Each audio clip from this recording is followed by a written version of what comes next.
días. Gracias por estar aquí. Después de esta primera intervención del doctor Iriarte Bosco, que ha elegido o entresacado algunas definiciones y algunas ideas epistemológicas y filosóficas de la enseñanza de la medicina que nos dejan pensando mucho y con las que coincido, y creo que la mayoría de ustedes debe coincidir también. Quisiera meterme en un tema muy diferente, quizás un poco más árido que este, pero que nos remite a una realidad que estamos viviendo en nuestro país en la formación de los médicos. Es decir, algo que tiene una incidencia muy grande en la demografía médica presente y futura. Y por cantidad y calidad y por diversidad de los modelos de enseñanza, también en la forma en que los médicos van a ejercer, en que los médicos ejercen ya hoy y en los próximos años. Pensemos que cualquier reflexión que hagamos al respecto, siempre tenemos que estar basándonos en datos que hemos recogido recientemente.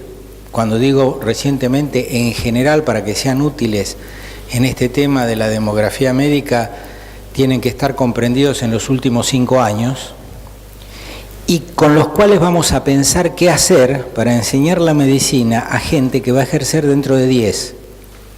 Teniendo en cuenta que los estudios promedio de medicina llevan 6 años, 7 si hay algún traspiezo, algún año corrido, más una residencia, porque hoy día salen médicos de formación general y luego viene la especialización, con lo cual estamos pensando en médicos que van a ejercer dentro de 10.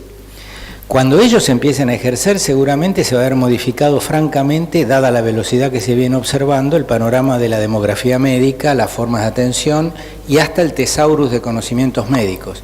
O sea que trabajamos con fotos y vivimos películas, y generalmente estamos atrasados constantemente respecto a lo que va a pasar. Uno podría decir, bueno, adelantémonos. ¿Quién podría pensar la avalancha de recursos de e-medicine, de medicina electrónica, que se produjo en los últimos 3-4 años cuando planificábamos programas de estudio o formas de comunicación interprofesional en el 2006, 2007, 2005? Nadie. Y lo mismo nos puede pasar para adelante, ¿no es cierto? Entonces, a ver, veamos algunas cifras. Más que nada las traje para pensar juntos y charlar un poco después. ¿Se alcanza a ver en el fondo? Porque con la luz están un poco diluidos. ¿Se lee bien? Bueno, me alegro. Fíjense, ¿dónde está el punterito?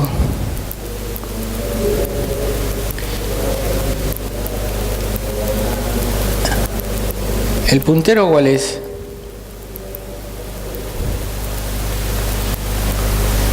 Joven. ¿Cuál es el puntero? El rojito. Ah, el rojito ese. No, listo. Bien. Existen en la República, estas son cifras que van, como les decía recién, entre censos del 2013 y del 2017. Todavía llegaron ya algunas cifras del 2017, del 18 por supuesto no tenemos, ¿no? O sea que son los últimos 4 o 5 años.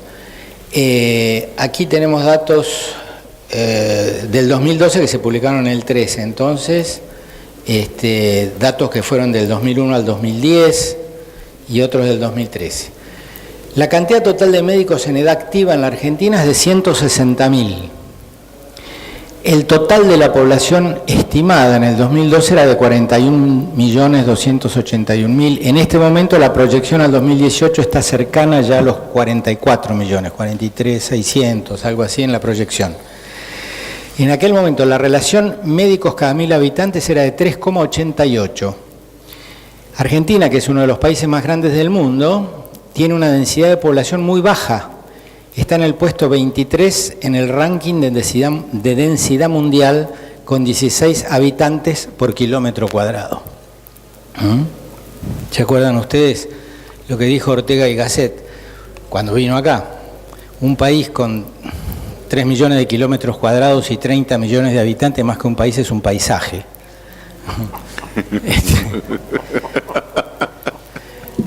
Profesionales de salud mental, la cantidad de psiquiatras, dificilísimo de calcular. Ayer estábamos hablando con los colegas del noreste. Es decir, se registran colegas, estás presente, se registran colegas en el Colegio Médico de Corrientes y en el Colegio Médico de Chaco. Con lo cual, nosotros sumamos los adherentes del Colegio Médico de Corrientes y los de Corrientes de Chaco, y veníamos diciendo desde hace años que en el noroeste podía haber en las 4 provincias, en el noreste, perdón, entre las 4 provincias entre 300 y 400 colegas psiquiatras. Bueno, llegamos a la conclusión de que había que revisar profundamente la cifra y es probable que no pasen de 200, o sea, la mitad. En otros lugares ocurren cosas similares, o sea que es muy difícil, pero yo creo que podemos mantener hoy día la cifra de 5.000 porque nosotros lo decíamos hace 4, 5, 6 años atrás y en conjunto en el país aproximadamente, y sobre todo desde que empezamos a hacer la carrera de especialista de APSA en el Comahue, por ejemplo, que en la primera ronda tuvo 50 egresados, o 49, y ahora están en la segunda ronda, etcétera, es probable que estemos orillando los 5.000 especialistas en psiquiatría en todo el país. Lo cual no quiere decir que no haya más gente que hizo formación psiquiátrica a los efectos de profundizar conocimientos cuando en realidad era médico legista, o profundizar conocimientos, esto lo vimos en la Patagonia, médicos generalistas que estaban solos en un centro de atención primaria y dada la prevalencia de problemas de salud mental querían trabajar con mejor formación o con más conocimiento del diagnóstico y del tratamiento, a pesar de que no se consideran psiquiatras ni se anuncian como tal. Esto es algo que tendríamos que profundizar la investigación y como desde los estamentos estatales eso no existe, creo que lo que vamos a tener que hacer, y de hecho ya está en marcha, es hacer nuestra propia estadística. De la misma manera que hicimos la epidemiología nacional en población general con la Facultad de Medicina y Harvard y APSA, creo que vamos a tener que hacer un catastro nuestro de recursos humanos y materiales que vamos a empezar desde el Instituto de APSA a hacerlo a principios de digamos en la segunda parte de este año. La cantidad de psicólogos acá es clínicos, es decir, declarados que trabajan como psicólogos clínicos. En realidad, psicólogos diplomados ya hay más de 100.000 en el país. Es muy difícil. Modesto Alonso es quien hace las mejores estadísticas de hace años de los psicólogos en todos sus aspectos, y esto es lo que sale de sus estadísticas. Pero él mismo señala que es muy difícil aquellos que se consideran psicólogos clínicos, los que se consideran psicoanalistas a partir de egresar de las facultades, y además el hecho de que año a año hay más escuelas de psicología en muchísimas facultades privadas y aumenta la matrícula de este año, aumentó de vuelta, de la Facultad de Psicología estatales. O sea que la cantidad es enorme. Fíjense, índice de profesionales médicos por país, médicos cada 1.000 habitantes. ¿Dónde estamos? Estamos acá. Más médicos que en la Argentina hay en España, por 1.000 habitantes, ¿no? En España, en Suiza, en Noruega, en Rusia, en Austria, en Cuba, que es la más alta, pero en Suecia, Australia, Italia, Bélgica, Uruguay, Alemania, Dinamarca, Francia, Reino Unido, Estados Unidos, todos los países de América Latina, Canadá, hay menos médicos cada 1.000 habitantes que en la República Argentina.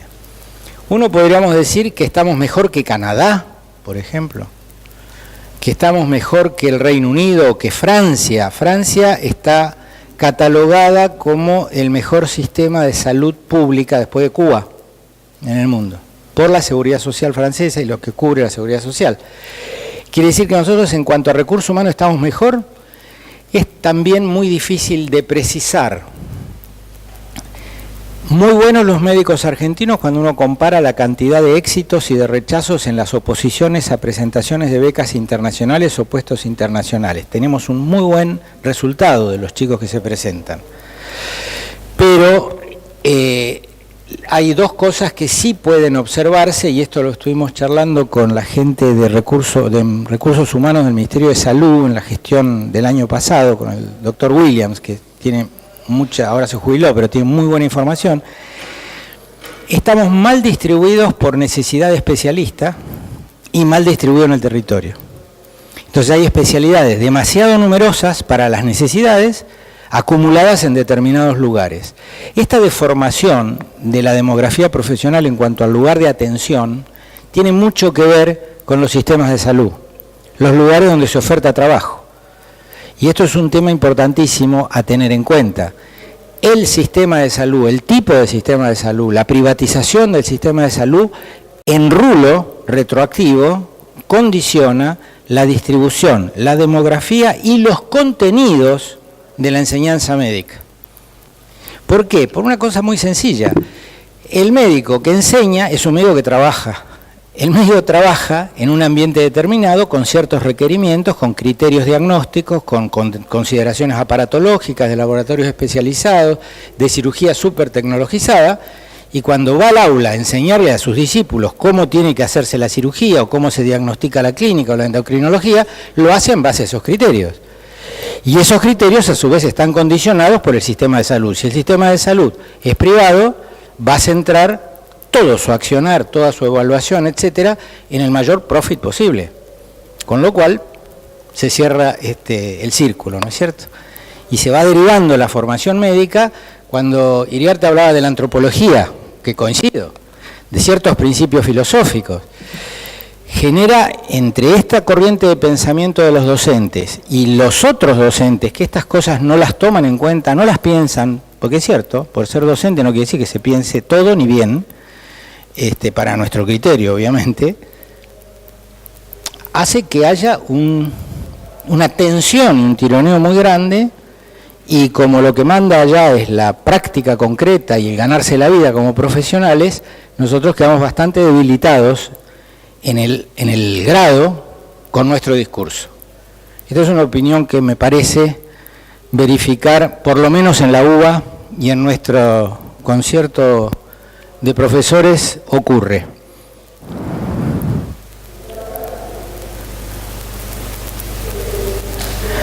Bueno, acá me van a disculpar, se las voy a comentar porque no lo van a poder leer. Y no lo van a poder leer porque esta diapositiva ya la usé anteriormente en otras charlas. Tiene arriba la lista de universidades públicas que contienen al 80% de los alumnos de medicina. Y abajo la de las universidades privadas que contiene el 15% de los alumnos de medicina. Esta lista era un poquito más corta y esta era mucho más corta. Cuando le fui agregando las que entraron por CONEAU en los últimos 2 años, se me fue achicando la letra. Cada vez más chiquita, cada vez más chiquita, cada vez más chiquita. Si lo dividía en varias diapositivas no se iba a entender. Así que les cuento que hay 18 universidades públicas con escuela de medicina. 18. En los últimos 2 años, de cuando había hecho esa diapositiva a esta, tuve que agregar 2 más. La Universidad del Litoral pasó de escuela de medicina a carrera de medicina y apareció la carrera de medicina en la Universidad Nacional del Sur. Mientras que en las privadas, que son ahora 23 y tienen solo el 15% de alumnos de medicina, vamos a ver qué pasa con la inscripción del 18, cuando se publica, etcétera, se agregaron escuelas de medicina en 12 universidades privadas en todo el país, con matrículas de entrada, 15 alumnos, 30 alumnos primer año, 40, como mucho, 50, con criterios muy variados, en algunos casos de tipo confesional, como puede ser la UCA, puede ser la católica de tal o de tal provincia o de la otra, en otros con un criterio, yo diría, de alguna línea de pensamiento, inclusive ideológica, como puede ser la Austral, ¿no? la Universidad Austral, que tiene un gran sanatorio, como puede ser también el de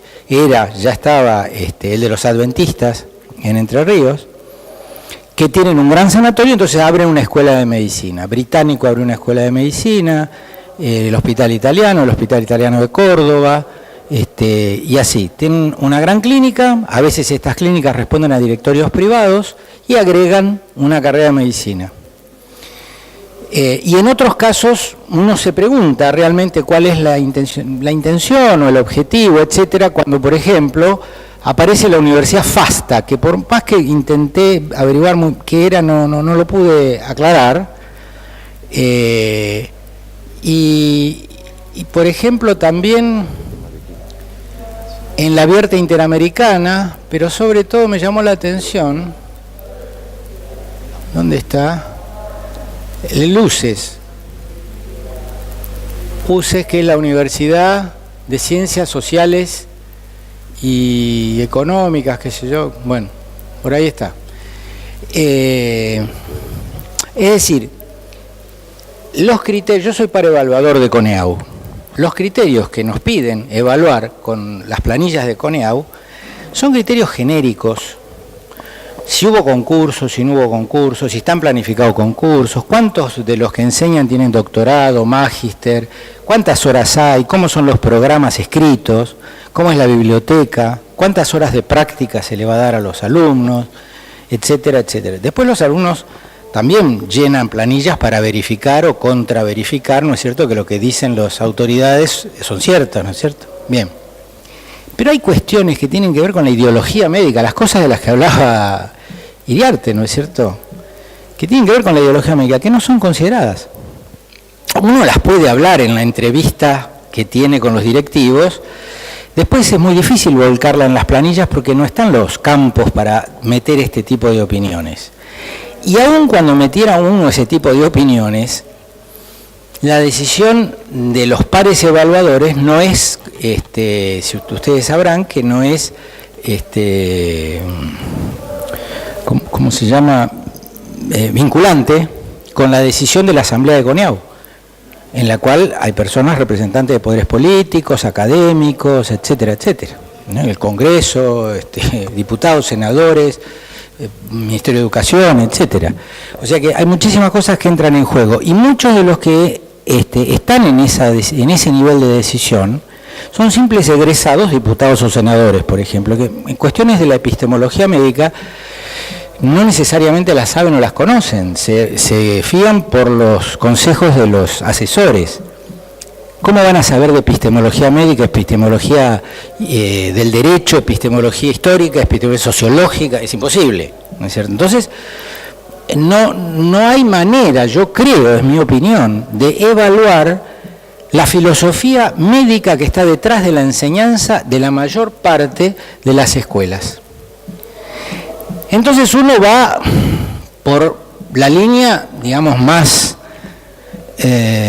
transparente, que sería las universidades públicas, por su constitución, por su obligación de concursos públicos, por lo heterogéneo de los profesionales que participan de ella, brinda, yo creo, mucho más la imagen de qué es lo que se está haciendo ahí adentro. ¿No es cierto? ¿Estoy en tiempo? Cortito. ¿2 minutos? Bueno. Mientras que de la otra manera es muy difícil. Hay algunas facultades que me enteré, por ejemplo, que ahí sí CONEAU fue, averiguó y no dio lugar porque eran pequeñas y el objetivo era que los estudiantes hicieran trabajo en negro, ayudar en guardia, hacer el triage en guardia, por ejemplo, presión, temperatura, pulso, ¿no? Y eso era considerado horas prácticas de clínica. O quedarse en la guardia o en, digamos, la guardia de piso y hacer también horas de práctica clínica, pero en realidad asistían a un solo médico de guardia que estaba sobrecargado de pacientes, entonces anda a controlarme el suero, anda fíjate cómo está el monitor de aquel, ¿no?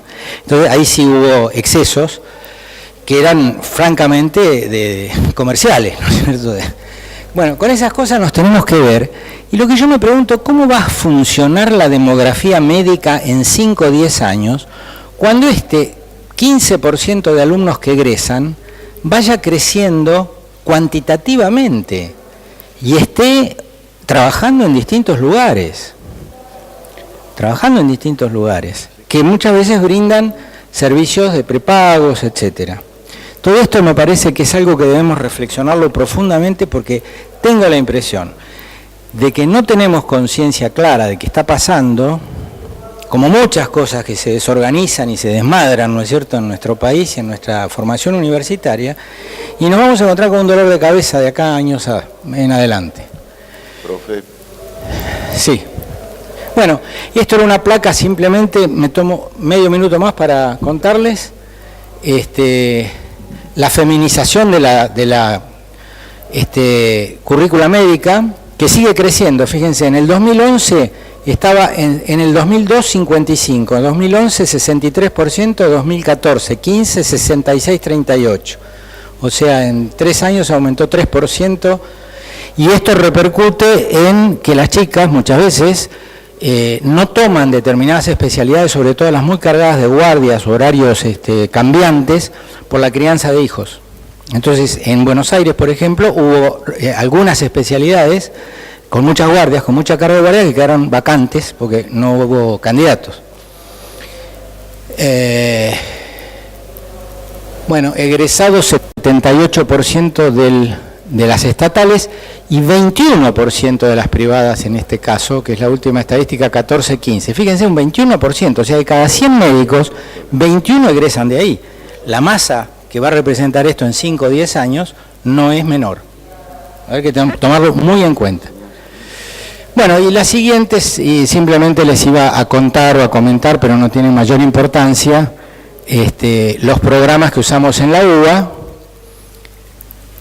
Y el otro punto importante es 5.788 médicos por año egresan.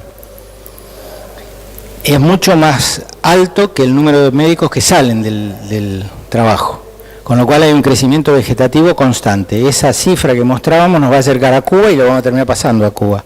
Vamos a tener más de 6 cada 1000, con esa diferenciación de unas facultades y otras. Bueno. Muchas gracias. Eso eran las concurrencias y asistencias. Gracias. Muchas gracias, profesor Estañaro. Bueno, a continuación, el profesor Jorge Agüero, que es profesor titular de la Cátedra de Psiquiatría y Salud Mental de la Universidad Nacional de Córdoba. Doctor.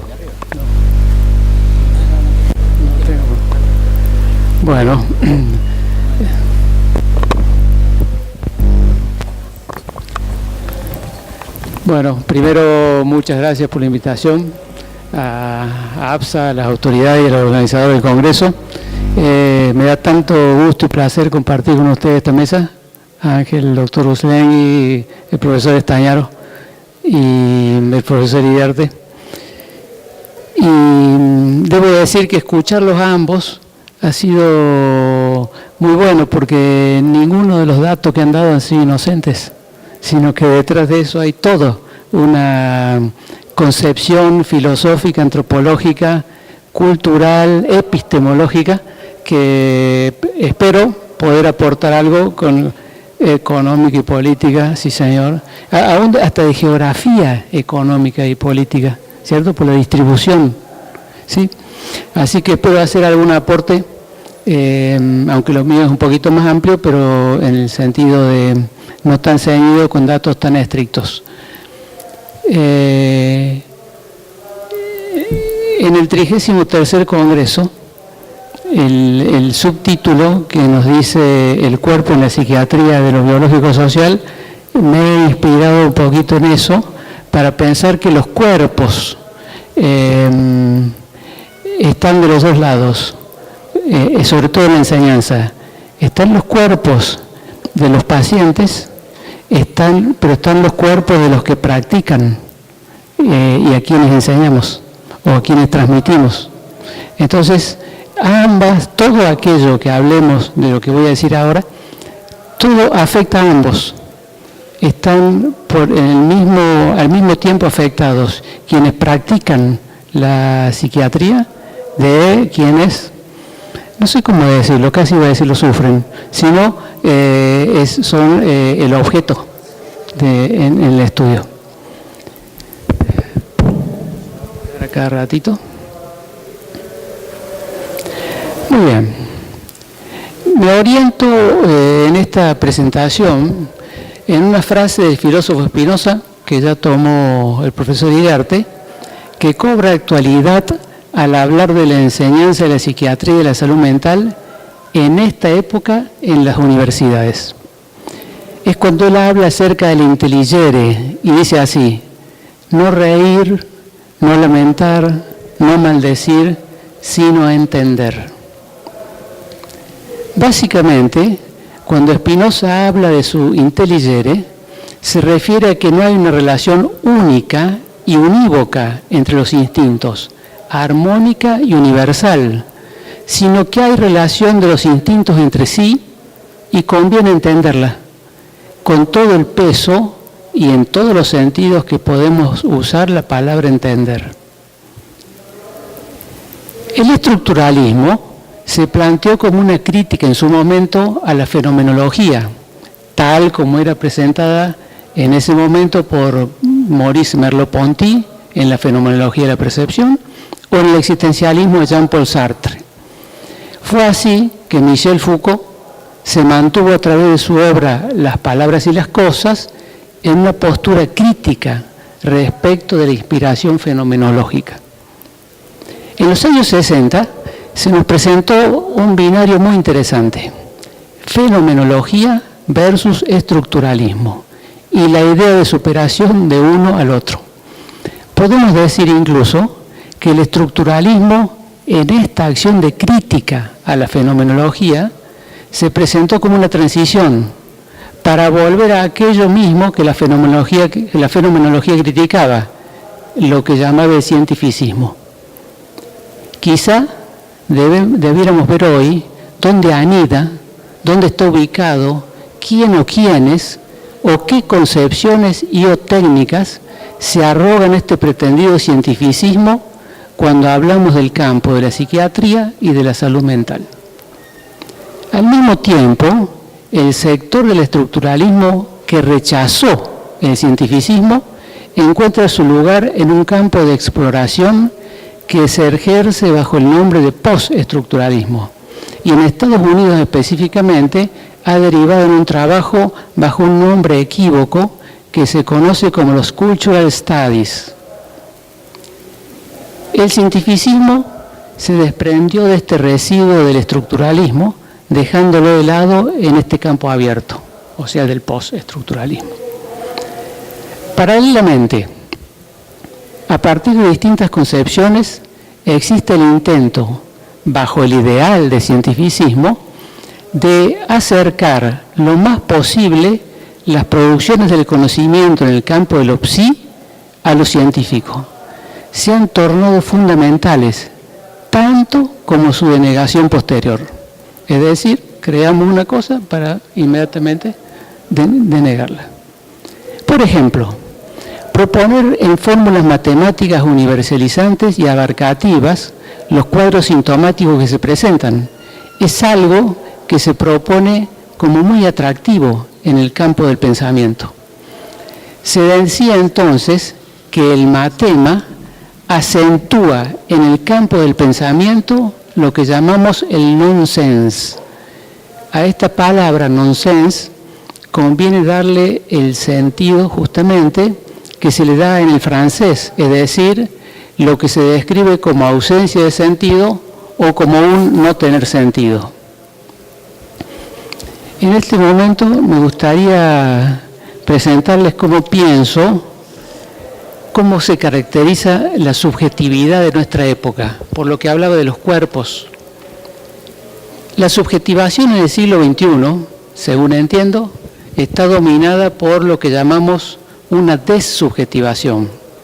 Esto se presenta bajo dos aspectos: el sujeto mercantilizado y el sujeto flexible.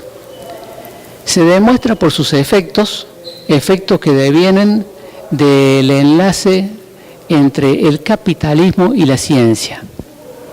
Cuando aquí hablo de ciencia, no me refiero a la biología, sino que me refiero a un entrecruzamiento entre la estadística, la numerología, la evaluación y la robótica.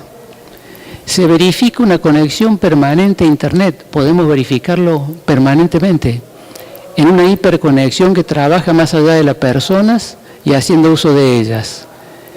Asimismo, lo que ofrece esta hiperconexión, con programas de todo tipo, que en todos los casos prescinden del contacto personal y cuerpo a cuerpo, es una actualización permanente, sin receso, de los programas de aplicación, aun cuando las personas descansamos y dormimos y hemos dejado los aparatos encendidos y las conexiones abiertas. Al otro día nos despertamos y hay 15 aplicaciones renovadas y ya estamos atrasados en 15 cosas. Asistimos a lo que se ha dado en llamar hoy día la prepotencia del número. Es preferible valorar la cantidad de adhesiones, de likes, de me gusta, que tiene una presentación en las redes sociales, que solo aportan datos, que aquello que contienen las mismas. Esto favorece el no pensar y produce un tipo de identificación masificante en el likes. Como consecuencia de lo anterior, es decir, hay una abundancia de datos en las redes sociales sin una interpretación, o sea, sin información. Como consecuencia de lo anterior, también asistimos a un pasaje caracterizado de la siguiente forma: de un robot asimilado a los humanos, que ha sido un ideal de siempre, de un robot asimilado a los humanos a un humano robotizado. Solo tiene que apretar una tecla y ya está interactuando con el medio exterior. El instrumento usado es lo que se llama las redes sociales. Todo es posible de ser subido a las redes y compartido con la cantidad de personas que así lo quieran a través de esa conexión. Hasta ahí. Vuelvo a la máquina. Fíjense ustedes lo que ocurrió con Jean-Paul Sartre cuando le otorgaron el premio Nobel. Él decidió no recibirlo, lo rechazó.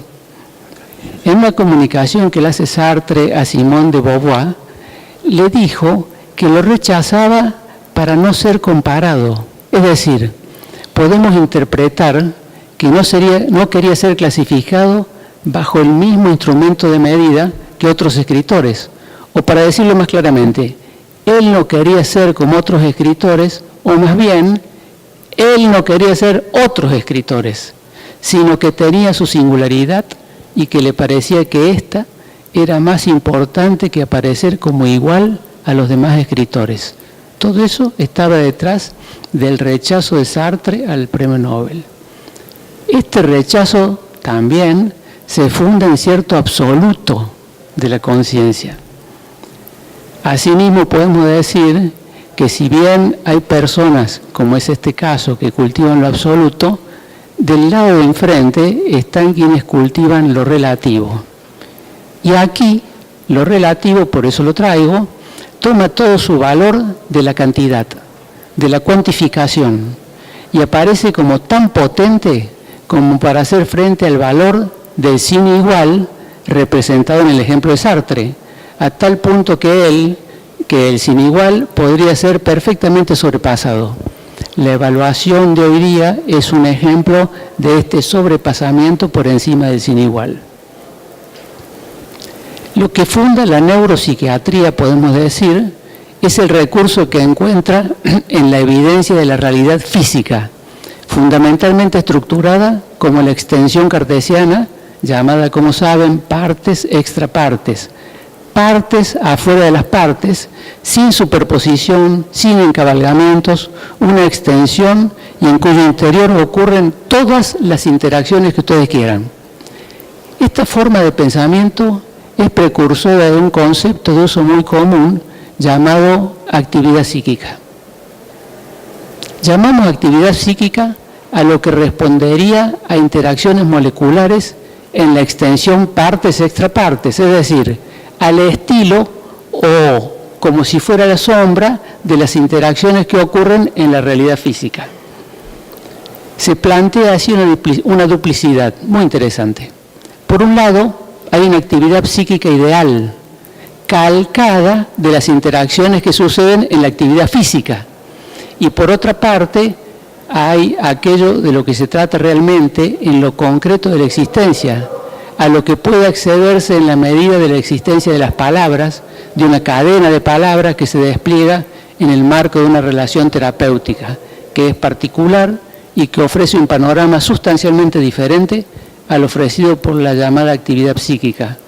Otra cosa que un grupo de neuronas iluminándose, tal como pueden ser captadas por medio de las imágenes. Es por esto que podemos decir que la vivencia de la psicosis de ayer y la psicosis de hoy es lo que se opone a estas postulaciones de la actividad psíquica, porque en ella, en la psicosis, es necesario que medie el fenómeno de la palabra, tanto en sus escansiones cuanto en sus pronunciamientos. Hay una confrontación entre lo que es universal, propuesto a través de las nomenclaturas, la de ubicar el caso dentro de las clases de los tipos clínicos, tanto en lo cuantitativo cuanto en lo cualitativo, si bien esto es más particular. Por otro lado, está lo que caracteriza a cada uno, a cada sujeto, que depende de lo singular, que singulariza un sujeto y que al mismo tiempo es lo que excluye, lo que lo excluye de las nomenclaturas universalizantes. El ubicar el caso en lo general, en lo universal, está del lado de los significantes, de cómo nombrar los síntomas. En tanto, la singularidad de cada caso está del lado de la libido, de lo libidinal, de eso que se juega, como decíamos, en el marco de una relación entre un paciente y un terapeuta y que se aborda no solo a partir de las palabras, sino de un acto. Ese acto va a marcar o va a orientar lo que ocurre en un tratamiento.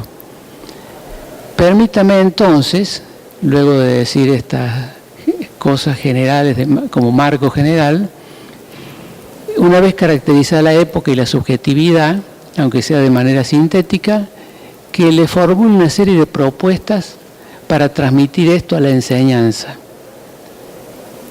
En primer término, pienso que debemos trabajar un modelo tanto de trabajo en la práctica cuanto de su enseñanza de tipo inclusivo. Segundo, debemos garantizar el ingreso, la permanencia y el egreso de los formandos a través de un seguimiento permanente, arbitrando los medios adecuados tanto a nivel de grado cuanto de posgrado. Esto porque los sujetos, los formandos, padecen de esto, de la mercantilización y de la flexibilización.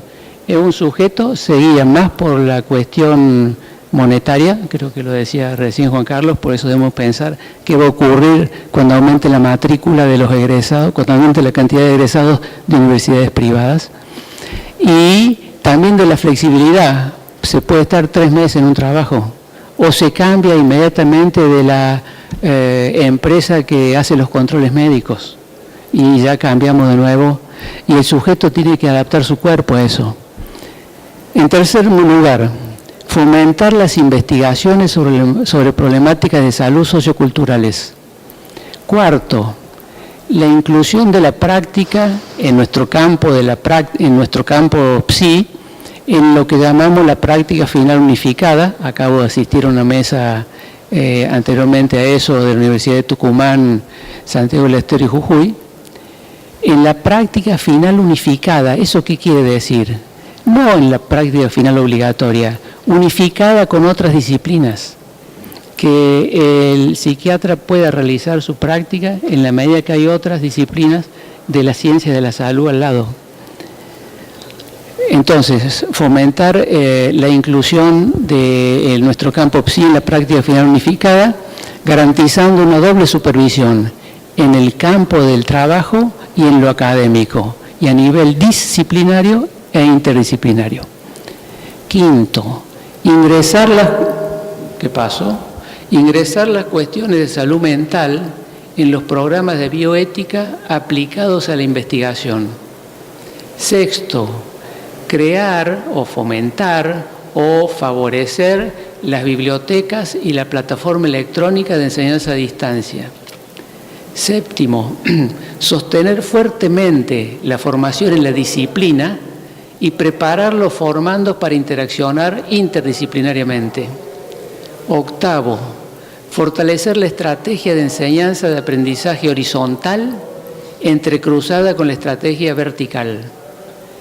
Noveno, abordar en conjunto con los formandos las problemáticas socioeducativas de las diferentes regiones y aún por sector social, es decir, niñez, adolescencia, lo más olvidado de todo, los adultos y los viejos o los ancianos, a través de equipos interdisciplinarios insertos en su trabajo en la comunidad, lo escuchaba hace un rato en la mesa anterior.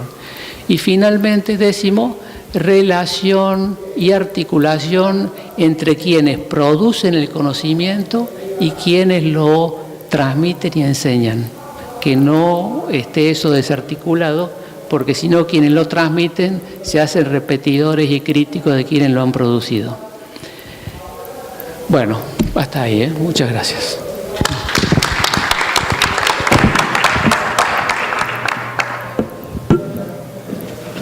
¿Alguno quiere agregar algo más de la mesa? Doctor Estañaro. ¿Ah?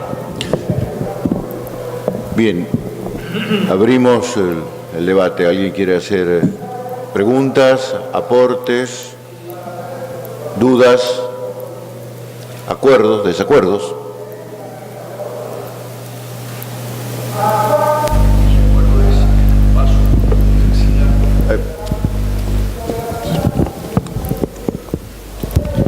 Mi recuerdo es el paso por la Universidad Nacional de Córdoba formándome como médico, después en la especialidad de psiquiatría y docentes al frente de la capacitación que repetían lo que los libros estaba escrito y lo que ellos hacían, digamos.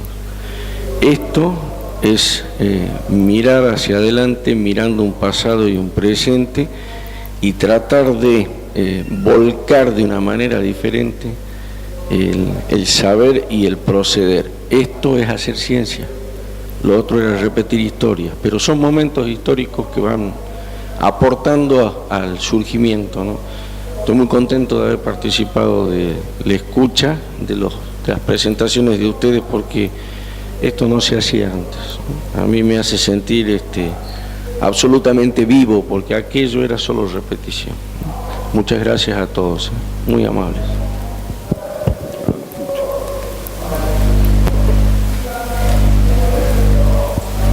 ¿Alguien levantó la mano? Señorita. Gracias. Bueno, muchas gracias, muy interesante todas las ponencias. Un comentario por ahí para agregar, sobre todo relacionada con la ponencia del doctor Estañaro. Yo trabajo en el interior de la provincia de Buenos Aires y por ahí un aspecto que a lo mejor es para considerar también dentro de todas las variables que él mencionó, es que ocurre también que los círculos médicos, que son quienes intermedian entre los médicos y las obras sociales y generan los pagos para los médicos de alguna manera, son también, filtros, por decir así, para el ingreso de colegas en determinadas áreas de incumbencia de ese círculo médico. Se necesitan 3 firmas de colegas de especialidad para ingresar en ese círculo médico y poder trabajar a través de obras sociales. Y ocurre, según cada lugar, depende de cada especialidad, un poco al azar, porque hay lugares, tengo conocimiento de lugares que tienen, por ejemplo, muchos dermatólogos, así como hay otros que tienen muchos ginecólogos, y si por ahí los que ya están trabajando ahí les parece que ya son demasiados especialistas, no firman y no ingresan más personas. Esto para por ahí pensar en qué lugar va a tener el Estado en este tipo de cosas, ¿no?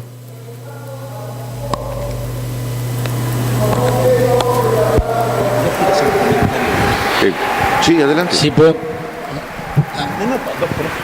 No, lo que creo que el aporte vale mucho, ¿no? Desde hace aproximadamente 4 años, 4 o 5, que nos hemos reunido los profesores de psiquiatría en un ámbito específico como cuerpo asesor del Instituto de APSA y como coordinadora de profesores de psiquiatría para poder informarnos mutuamente y pensar juntos, no solamente el dictado de grado y posgrado de nuestras materias, sino también de las relaciones de nuestras materias con el resto de la currícula médica en cada una de las facultades, bregando porque sea reconocida la psiquiatría como quinta clínica básica, junto a la clínica médica, la cirugía, la pediatría y la tocoginecología, porque lo que enseñamos nosotros no se enseña en ninguna otra especialidad, no sé, o en ningún otro departamento o cátedra de la facultad, pues es la quinta clínica. Pero además tejida con la enseñanza del resto de la medicina de tal manera de empujar, en todo caso, una formación médica de tipo antropológico, en tanto parte de las ciencias humanas. Porque el reduccionismo biológico que campea en la mayor parte de las facultades de medicina del mundo, diría yo, y sobre todo, y en la nuestra no es excepción, nuestro país no es excepción, es que a veces nos deslizamos a que haya dos facultades de medicina veterinaria, una de cuadrúpedos y otra de bípedos. Es decir, que hacemos muy buena medicina veterinaria, pero hacemos una medicina hipertecnologizada, biológica, que está antes, ¿no es cierto?, del mundo simbólico y antes de la barrera del lenguaje, que resignifica, como decía Iriarte, todo lo que, trayendo a Bourdieu, ¿no es cierto?, hace que la clínica es lo que habla el médico con el paciente y hablan los médicos sobre el paciente entre sí. Esa es la definición de clínica. Pero esto que nos pasa a nosotros, creo que está en el marco de una desregulación estatal histórica. El Estado se ha desentendido históricamente de la regulación de la prestación médica, de la formación médica, del poder médico, etcétera, etcétera. Y esto creo que deriva de que la sociedad argentina no ha definido de una vez por todas si la salud es o no un derecho, más allá de los enunciados que pueda haber escritos en distintos preceptivas, documentos, leyes, etcétera. Si es efectivamente un derecho, porque si es efectivamente un derecho, a nosotros nos pondría un marco ideológico, político y legal que nos facilitaría la enseñanza de una medicina antropológica. En la medida en que no se sabe si es un derecho o es un negocio, si la salud es una mercancía más, se abren las puertas a esta variedad enorme. Entonces, preguntándome, para no quedar paralizado en mi trabajo como profesor en la facultad desde hace 22 años, ¿qué tenía que hacer? Se me ocurrió ordenar la distribución de mi tiempo y mis esfuerzos en 3 direcciones. Una era qué enseñanza le daba a los alumnos que pasaban por nuestro departamento y nuestra cátedra, porque era una manera de arrojar al ruedo médicos que podían haber escuchado alguna vez un discurso que los orientara en la dirección que creemos correcta, la de la medicina antropológica. La segunda era llevar esta discusión al ámbito de los profesores de la Facultad de Medicina en todas las ocasiones que tuviera. En el consejo directivo, en donde he sido durante 8 años consejero, en jurados de tesis, en reformas curriculares, etcétera. Y la tercera era bregar como ciudadano calificado en tanto docente universitario, porque el Estado se hiciera cargo de la salud como un derecho en cuanto momento, ámbito o cosa se pudiera hacer, como cuando me ha tocado a veces asistir a las reuniones de las comisiones de salud de diputados o de senadores en torno a la ley de salud mental o alguna otra consulta como el matrimonio igualitario, etcétera, etcétera, en donde tuve que ir a hablar ante los legisladores. Publicaciones, escritos, entrevistas de diarios. En todos esos lados podemos incidir como ciudadanos docentes, como ciudadanos académicos, ¿no es cierto?, con formación académica para llevar estas ideas adelante. Son 3 frentes no fáciles de manejar simultáneamente, desgastantes a veces, porque muchas veces no dejan todo el saldo que uno quisiera que tengan. Pero no podemos dejar de bregar en esa dirección, a pesar de que la cultura pareciera que viene en algunos aspectos en contra, como tan brillantemente mostraba el profesor Agüero, ¿no? en ese contexto. Pero él también trae un programa, ¿no es cierto?, de 10 propuestas que trata de llevar adelante en su cátedra, y en este ámbito lo copiamos y tratamos de adaptarlo. Algunas cosas las estamos haciendo, otras son buenas ideas, nos inspiramos mutuamente, y también empezamos a hacer ese trabajo hacia las otras materias de las facultades. El doctor Uslengui y Iriarte me invitaron, por ejemplo, en Tucumán, en la discusión de la reforma curricular, a hablar desde la UBA, a hablar allí con los profesores de las demás materias. Había cirujanos, tocoginecólogos, clínicos, y ahí llevamos el debate, ¿no? Esto mismo se puede hacer en cualquier lugar donde enseñamos, en hospitales, en unidades docentes de hospitales, y también en los equipos de trabajo con los otros médicos. No solamente la interdisciplina hacia otras disciplinas, sino el debate intraprofesional con los médicos. Eso lo puede hacer cualquiera, ¿no? Y si son ayudantes de cátedra, bueno, hacerlo con sus alumnos. Sí, yo quería referirme a lo que dijo el doctor. Realmente me encantó la intervención suya, porque hablar desde los sentimientos en un congreso a veces no es tan fácil, ni estamos educados para eso. Me ha dado mucho placer escucharlo, digamos, con qué sentido y con qué sentimiento ha hablado sobre su perspectiva en esto, ¿no? Realmente ha sido para mí muy placentero. ¿Alguien más? Yo quería hacer un aporte desde el punto de vista de la gratificación de encontrar un grupo que esté pensando en la perspectiva de la educación de nuestra disciplina, tanto en el grado o en el pregrado. Esto no es fácil.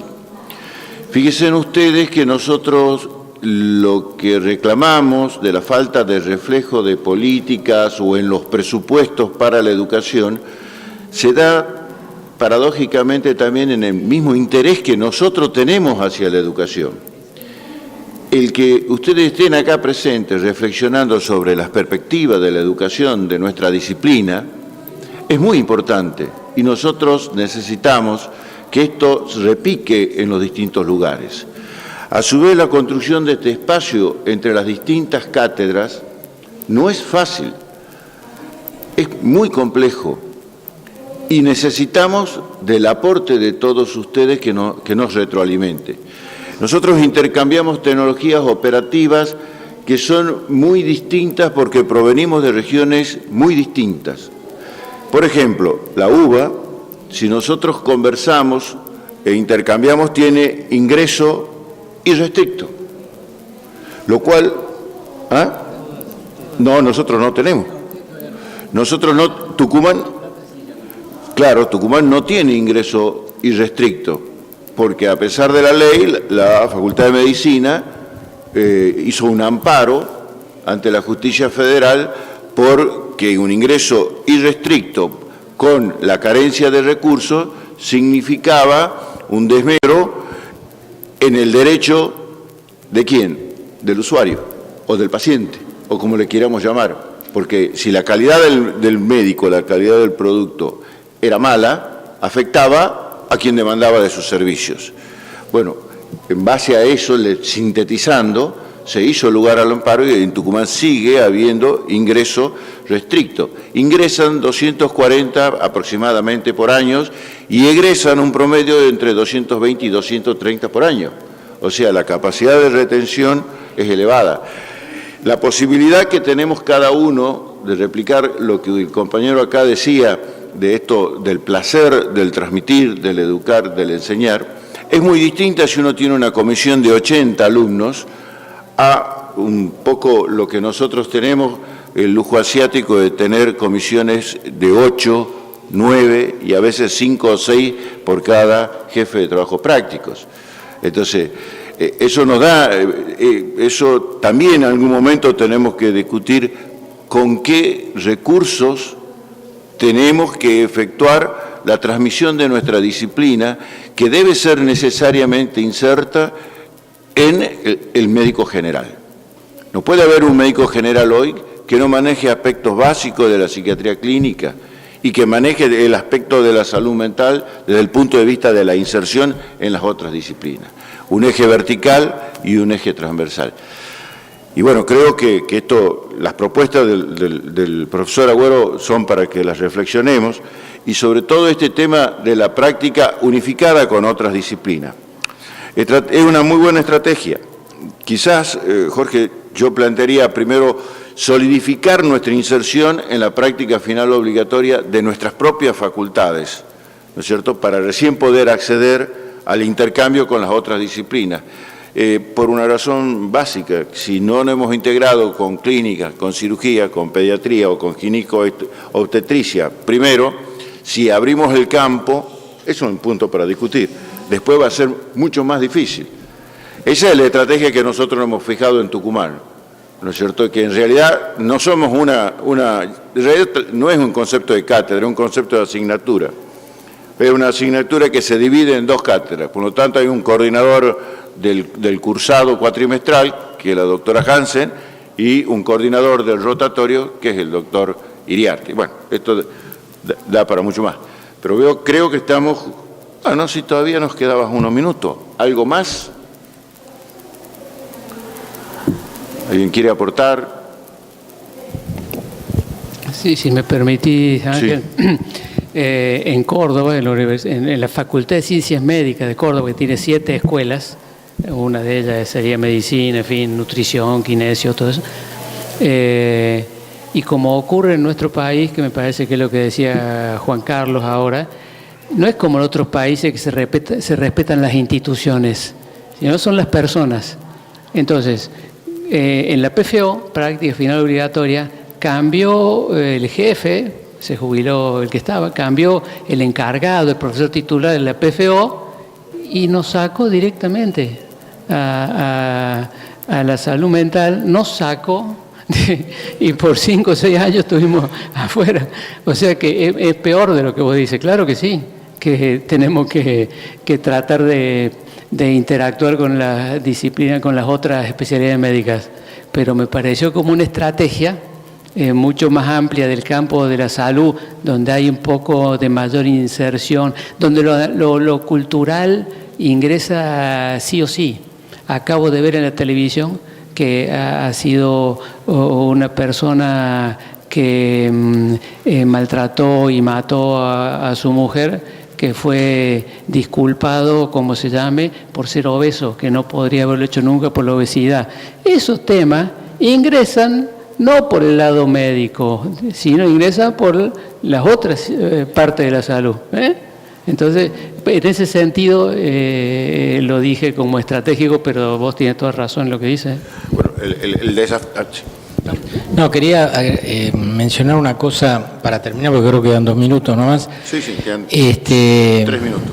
Cuando Jorge hablaba, o cuando vos hablabas de esta cuestión del ingreso irrestricto, porque la argumentación que se le pone a la justicia es: tenemos que garantizar que salgan médicos bien formados, con una correcta relación docente-alumno, cantidad de microscopios, lugares de práctica, etcétera, etcétera. El objetivo está puesto en brindarle a la comunidad que paga los estudios de ese médico y esa facultad el médico de la mejor calidad posible.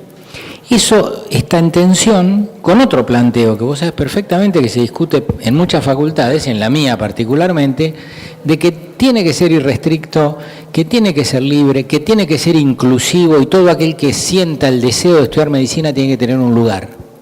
Lo cual, en la práctica, es imposible. En la UBA este año, entre inscriptos por primera vez y recursantes, este año tenemos 5.300. No alcanzan las sillas, ni hablemos ya de microscopios ni de laboratorios, no alcanzan las sillas. Bueno, en algún momento habrá que resolver esto, porque va increciendo año a año, con una deserción del 30, 35, 40% entre primero y tercer año. O sea que no es que no tenemos ingreso restrictivo, el nuestro dura 3 años. Se lo va restringiendo, bueno, digamos. Nada más.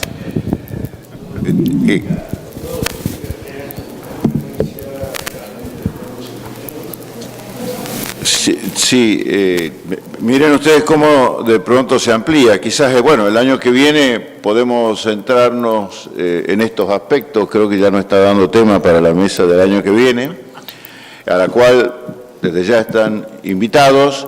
Y también esperamos que motivados para que esta reflexión se amplíe en cada uno de los lugares donde está y para que el tránsito por el cursado del grado de nuestra disciplina sea amigable, porque muchas veces pasamos por el grado y una de las materias, como así le llamamos, de las cuales nos llevamos un peor recuerdo es de la nuestra.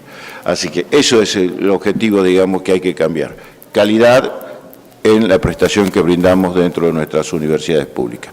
Muchas gracias.